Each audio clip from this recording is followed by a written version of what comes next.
Ya, sekarang saya mau nanya.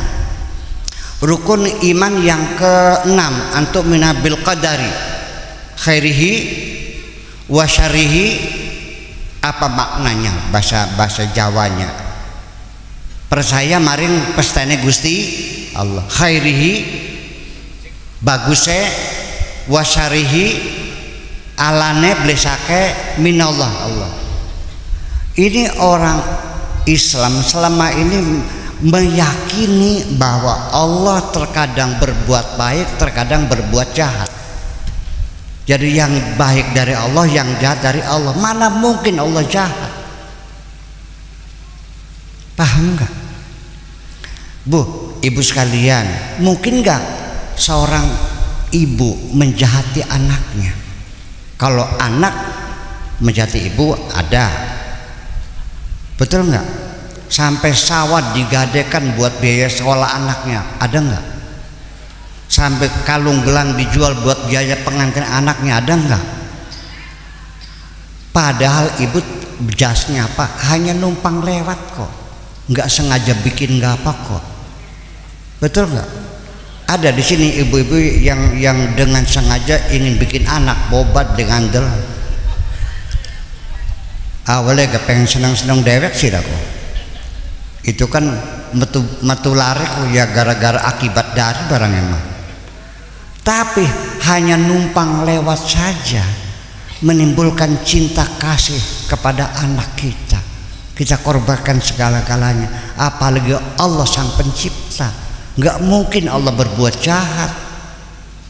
Bayangkan kita menganggap Allah berbuat jahat, jadi dapat duit dari Allah, duitnya hilang ya Allah.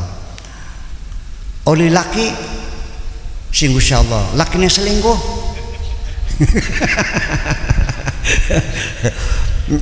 Waras singguh Allah, kenang penyakit. Sebaiknya baca istighfar lah, karena Allah itu maha baik dan tidak punya iradah yang jahat. Semuanya Allah Rahman dan Rahim. Yuk kita manani Rahman. Ar-Rahmani kang welas asih ing alam dunya waring mari wong kafir mukmin kabeh.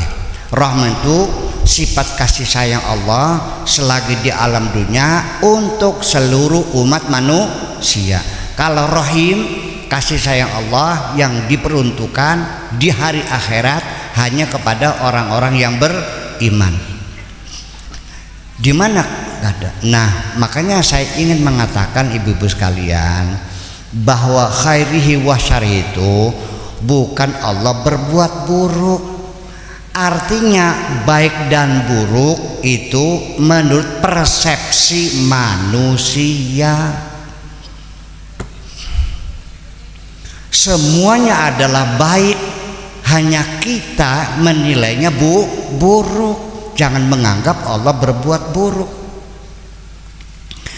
Mungkin kita melihatnya buruk, tetapi nyatanya tidak buruk. Kita yang menilainya buruk. Saya mau nanya, ibu-ibu punya anak yang sangat disayangi, kena setep, bawa ke rumah sakit, nggak ketolongan, akhirnya meninggal dunia. Sedih nggak Bu? Nangis, kecewa. Itu peristiwa itu baik atau buruk?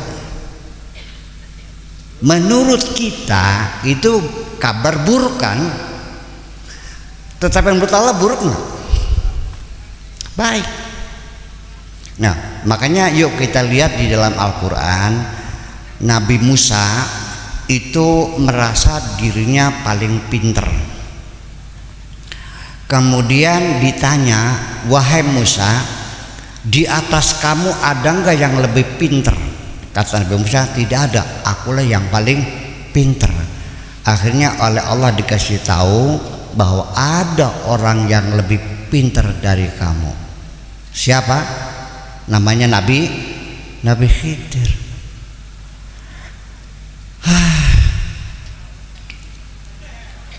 Akhirnya dia mengatakan waqala li fatahu ya, saya akan cari dia ila majma'il bahrain, saya akan cari di ujung dunia di mana orangnya, pengen tahu. Au amsi hukuba, sekalipun ratusan tahun tak lakoni mangsa wulung, pengen tahu kayak apa orangnya itu.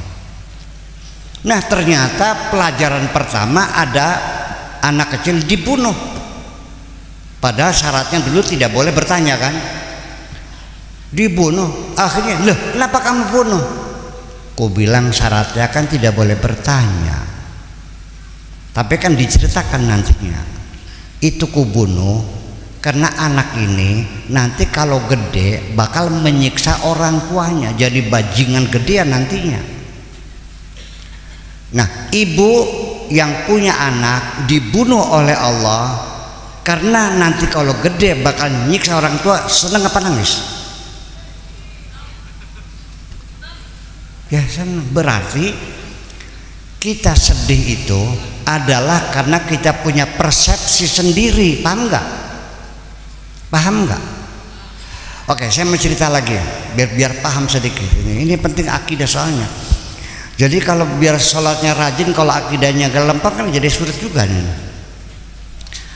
Ada seorang saudagar dari Cirebon mau ke Amerika, mau nandatangani kontrak kerja dengan seorang buyer, nilainya $1 juta, sama dengan 15 miliar di sini. Berangkat ke Jakarta, naik taksi ke bandara, di tengah jalan taksinya banyak kempes, minggir mau ganti ban serepnya kempes, nyetop mobil nggak ada yang berhenti, akhirnya nggak jadi berangkat. Dia merasa kerugian $1 juta. Yang disalahkan siapa?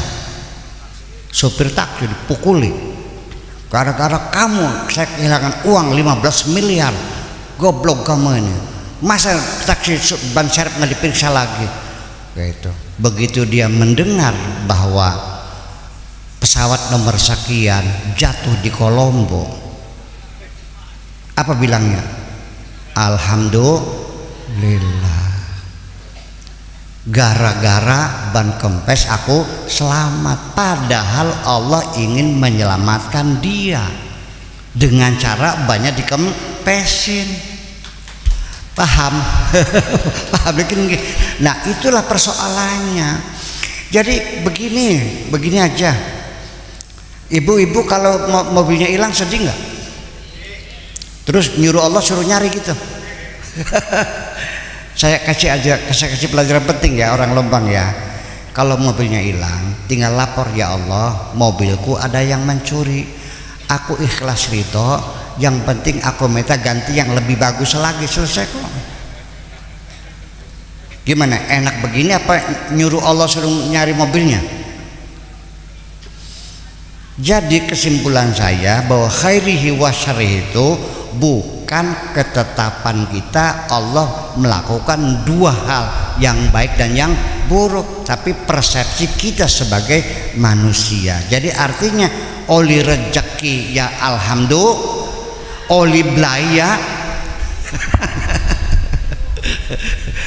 awas. Islam kita ini ketika kita siap menerima apapun pemberian Allah, oli duit akeh, oli setitik, duitnya oli beli duitnya hilang, ya wis konon, itu yang benar. Beli payu-payu laki, alhamdulillah. Ketemu karo demenan, ngejak kawin, dua laki, lakinya demenan maning.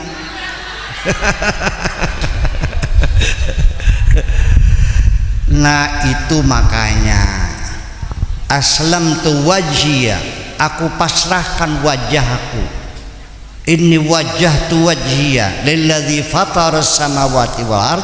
Artinya ngadep tuh ngadep rai, ngadep hati aja, ngadep rai mengukur hati. Jadi apapun keputusannya siap kami penerimakan. Ini yang jadi persoalan. Muter, akhirnya yang mana Islam, ternyata kita itu Islamnya belum sempurna. Karena apa? Bersyukurnya kalau dapat rezeki saja, betul enggak? Benar. Lakinya demenan maning. Itu persoalannya. Panen bagus, alhamdulillah. Dimakan kelawar, alhamdulillah.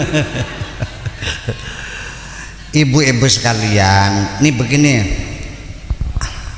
Ketika mulutmu selalu memujiku, maka cangkeme sampeyan ngalem-ngalem kita baik dari Gusti Allah.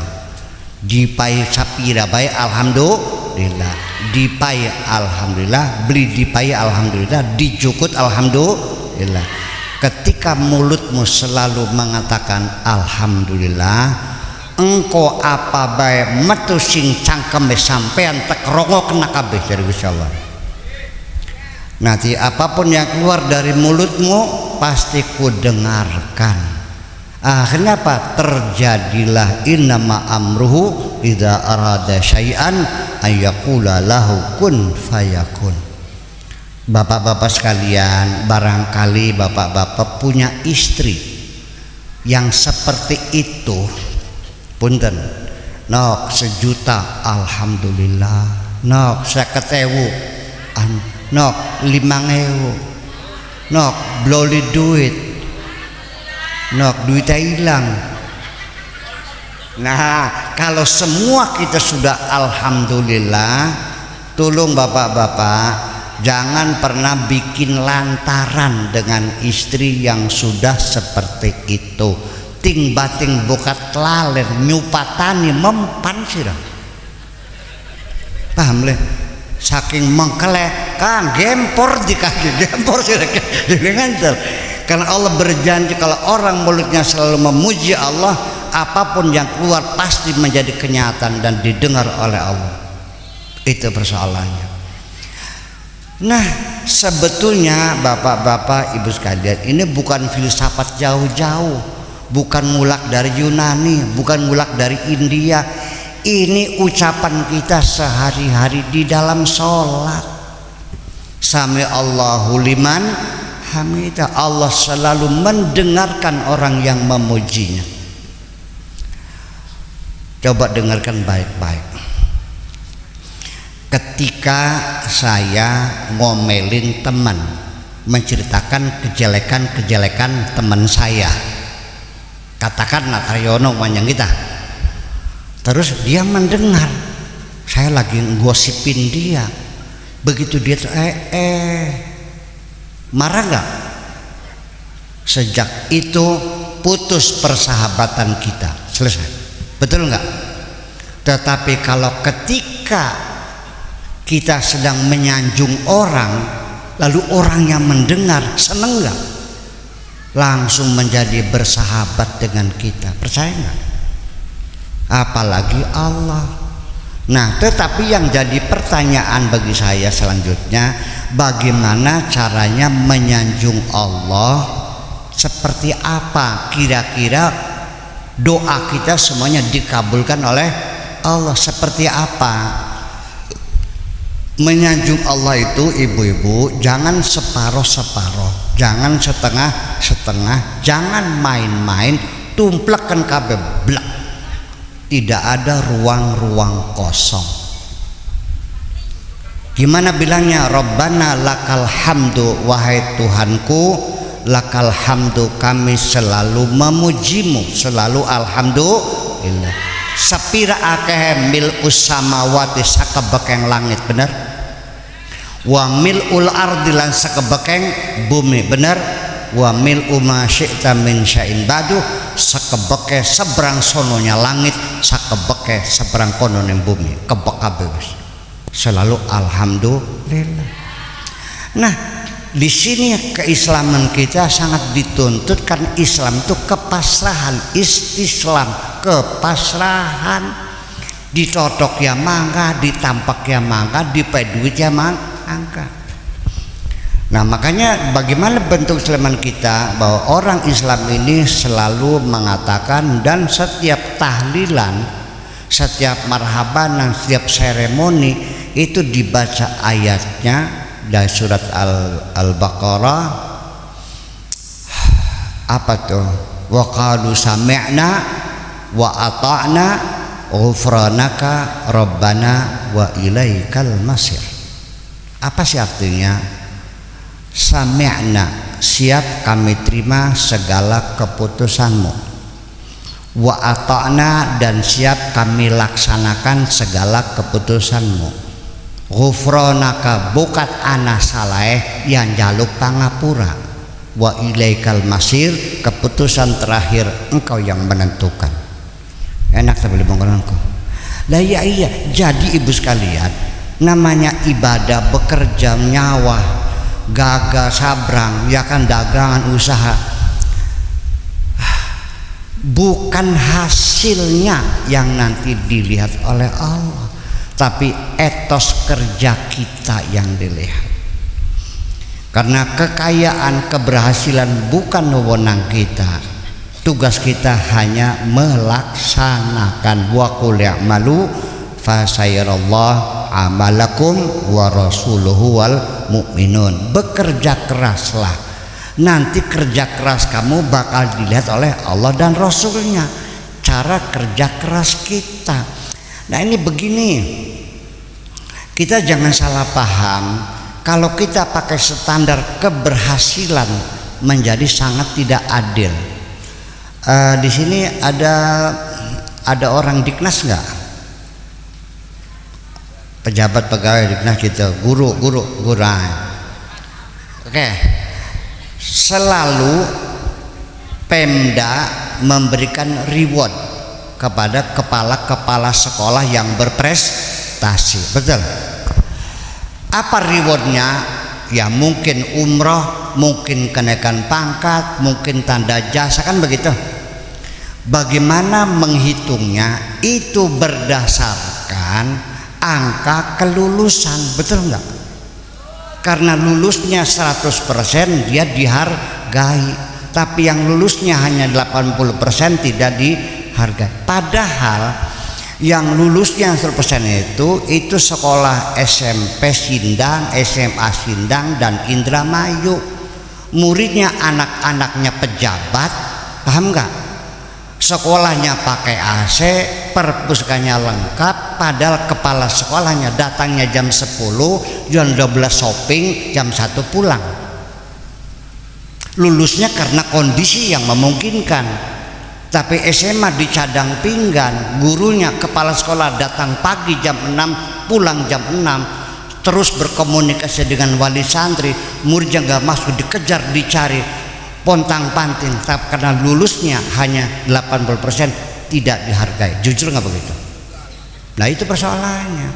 Allah tidak melihat hasil, tapi etos kerja ini persoalannya. Jadi ibu-ibu yang ngerasanya bodoh, ngerasanya miskin, ngerasanya belum bisa ngaji, jangan kecil hati. Allah tidak melihat ilmumu, Allah tidak melihat besarnya sumbanganmu, Allah melihat ketulusan hatimu. Paham bikin? Coba sekarang menanya deh, Bitarmi nyumbang masjid 5.000, oli beburu ngoyos, anak Bitarmi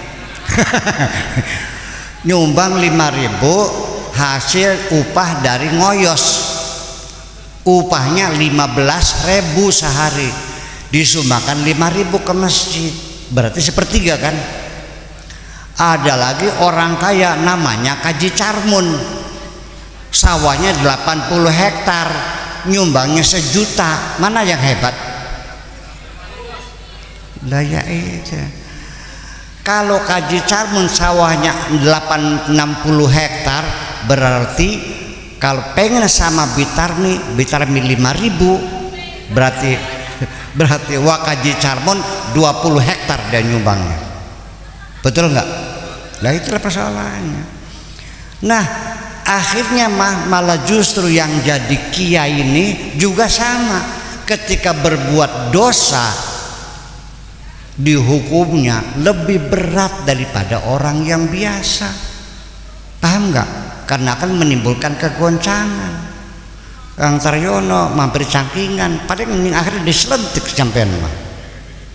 Lamun kita cangkikan digecek mau apa ini? Iya kan? Kenapa? Akan membuat kekacauan akhirnya lah jepit mana? Masa buya sakun cangkingan? Paham nggak? Makanya tolong sekalipun orang ribut neraka, sorga, kafir, bid'ah, musyrik, dolalah, kullu dalam finalus, ongkong baik, jangan merespon. Yang penting tuluskan hatimu mengabdi kepada Allah sabisa-bisa. Bu, sing penting